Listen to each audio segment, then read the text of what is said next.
겟세마네 기도라는 제목의 그룹 큐티 나눔입니다.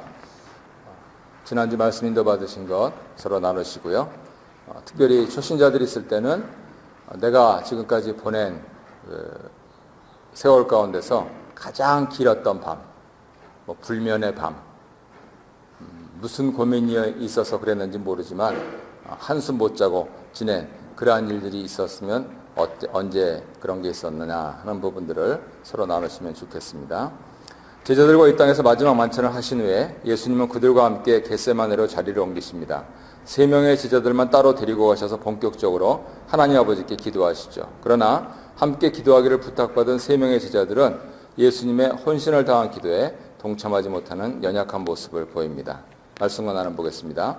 예수님은 가장 깊은 고민과 슬픔을 동반한 기도를 하십니다. 그 고민이 얼마나 깊은지 죽음에까지 이르는 고민이라고 하십니다. 그리고 예수님은 자신이 마실 잔에 대해서도 기도하십니다. 예수님은 따로 기도하기 위해서 제자 중 누구를 데려가십니까? 베드로, 요한, 야고보. 이분들은 예수님의 핵심 제자였습니다. 이번 데리고 간 3명의 제자들에게 부탁하신 내용은 무엇입니까? 여기 머물러서 나와 함께 깨어 있으라고 그렇게 부탁하셨습니다. 예수님은 3명의 제자에게 자신과 함께 깨어 기도하기를 부탁하셨습니다. 본격적인 순환의 길을 가기에 앞서서 아버지께 기도하시는 예수님에게서 긴장 그리고 간절함을 엿보게 되지요. 그 길에 동참할 것을 부탁하시는 예수님은 제자들이 가야 할 길을 알려주고 계신 겁니다. 특별히 이 본문을 통해서 우리는 예수님의 인간됨을 적나라하게 관찰할 수 있습니다. 이렇게 인간 냄새가 풀풀 나는 예수님이 진정한 구원자며 메시아란 말입니까? 그렇습니다. 교회는 이 예수님을 믿고 이 예수님이야말로 참된 구세주고 만왕의 왕으로 고백을 하고 있습니다. 이것이 되냐 안 되냐 문제죠.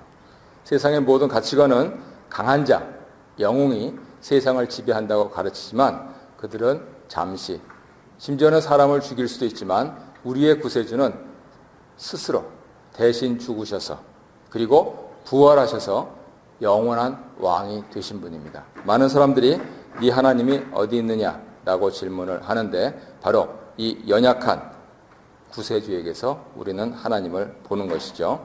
역사를 통해서 수많은 사람들이 신이 되려고 몸부림을 쳤지만 진정 하나님이신 그분은 한 사람이 되셨습니다. 그것이 성육신의 신비고 복음의 능력입니다. 내 능력이 아니고 복음의 능력입니다. 내가 죽어야 삽니다. 그리고 마침내 하나님 아버지의 구원을 완성하기 위해서 마지막 발걸음을 떼시죠.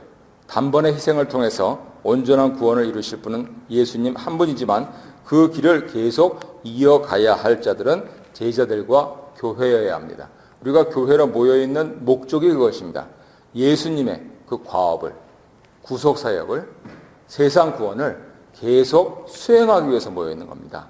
나 잘 되려고 모여있을 필요 없습니다. 다른 종교에서도 다 해줍니다. 보장은 못하지만요. 교회는 그런 것이 아닙니다. 교회는 예수님의 인격과 예수님의 사역을 이어받아서 가는 것입니다.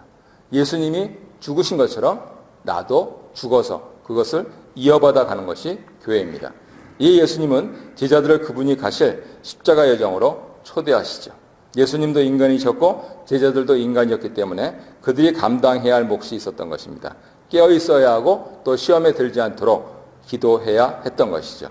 세상과 사단이 즐겨서 사용하는 폭력, 권력, 경쟁의 수단을 완강히 거부함으로써 가야 할 평화, 섬김, 양보, 나눔의 길이었던 것입니다.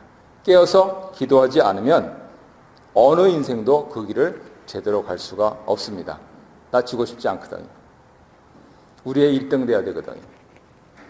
서울대 가야 되거든요. 하버드 가야 되거든요. 아니고요. 하나님 보내시면 갑니다. 사람들은 내 맘대로 가고 싶다고 심지어는 갑니다. 그런데 그 끝은 무엇인가? 낭떠러질 뿐입니다. 그것이 인생입니다. 그래서 인생길을 갈 때 예수님의 이 길이 지혜의 길이다. 그래서 벌써 없어졌을 것 같은 교회가 아직까지도 심지어는 한국인인 우리들의 입을 통해서 고백되어서 지금까지 이어져 내려오고 있습니다. 이것이 신비입니다. 3번 보겠습니다. 이 잔은 어떤 잔을 의미합니까? 고난의 잔이고 십자가의 잔입니다.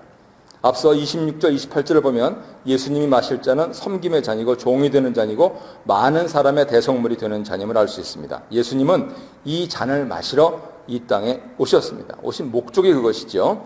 제자들도 예수님이 하나님의 구원을 어떤 방법으로 성취하실지 알지 못했습니다. 그들이 원했던 혹은 추구했던 방법은 지극히 세상적이고 지극히 인간적이고 지극히 하나님의 언약과는 반대되는 그러한 길이었습니다. 혹은 오늘날 교회가 이 반대되는 길을 가는지 모르겠습니다. 본인들이 그 길을 가고 있다는 것을 깨닫지 못했습니다. 예수님 마시신 잔은 힘을 거부하는 잔이고 권력을 포기한 잔이고 그리고 폭력을 향해서 비폭력으로 저항하는 잔입니다. 어떻게 그렇게 세상 살 수 있느냐? 속 편합니다. 애들 보십시오.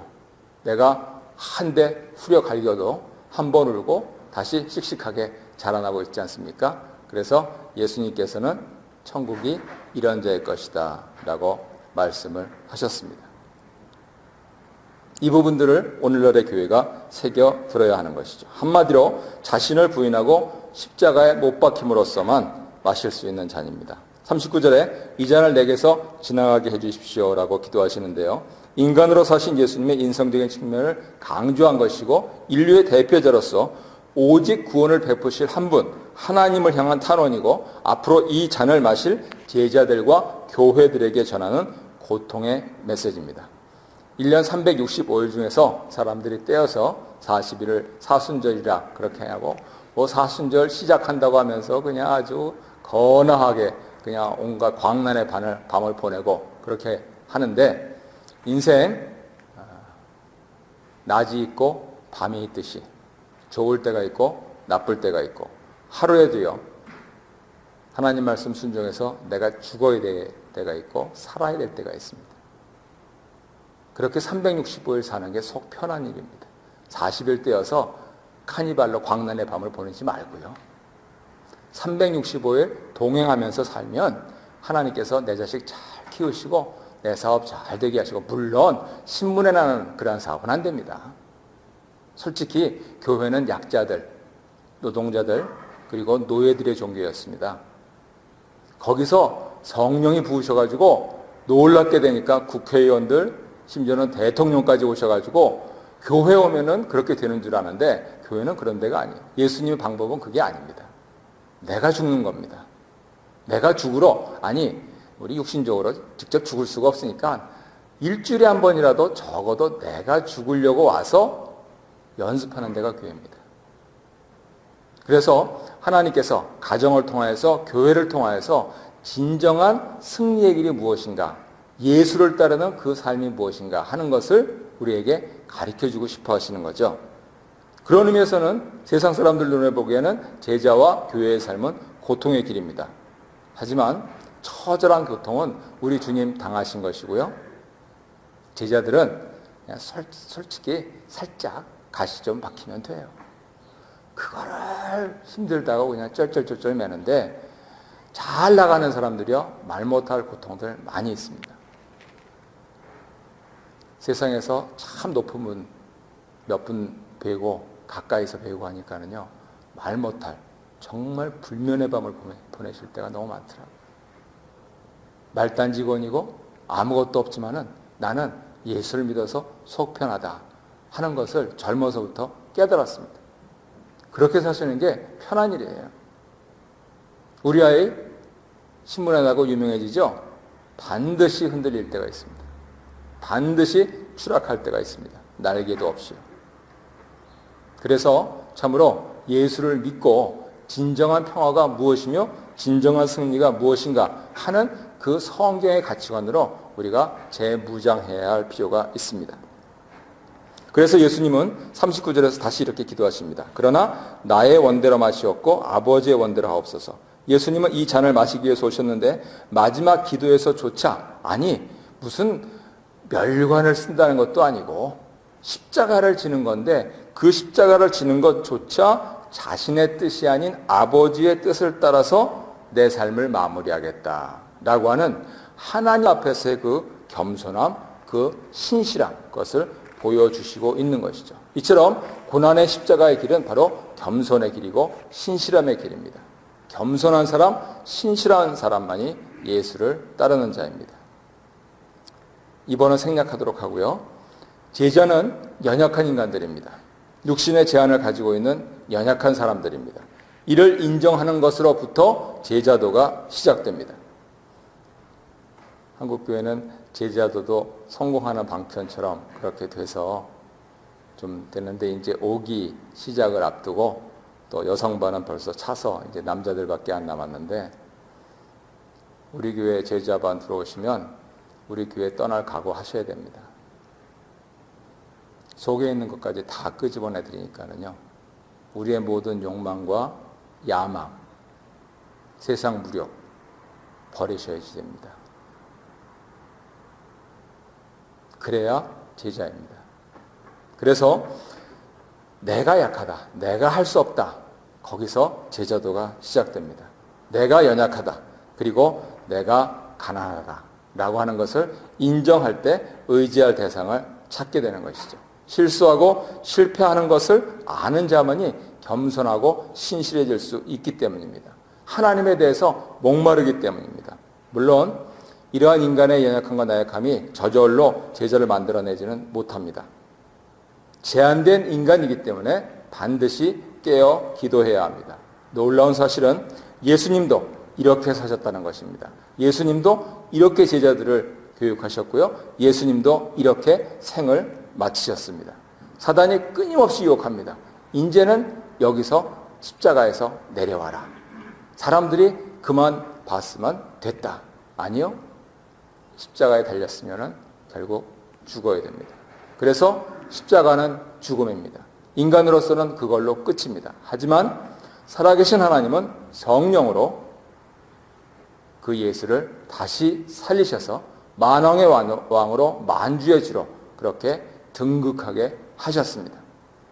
예수님께서 인생의 과업을 이루셨을 때 예수님께서 그리스도로서 하나님의 통치를 시행하는 진정한 왕이 되었던 것이죠. 우리가 마찬가지입니다. 사단이 끊임없이 유혹합니다. 권력을 써라, 폭력을 써라, 야망을 가져라, 소년이여 꿈을 품어라.